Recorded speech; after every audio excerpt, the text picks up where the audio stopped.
Hisham. Okey.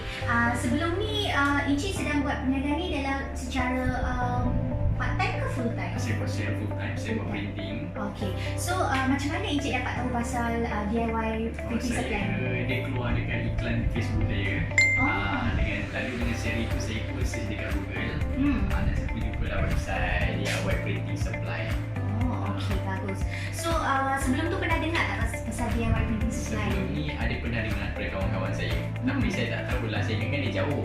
Rupanya tak tahulah dekat saja dekat sini, dekat dengan dekat Bukit Raja. Office saya di Shah Alam Studio. Alright. So bagaimana pendapat Encik Hisham ni berkenaan dengan servis dan juga produk kita dekat DIY printing supply ni?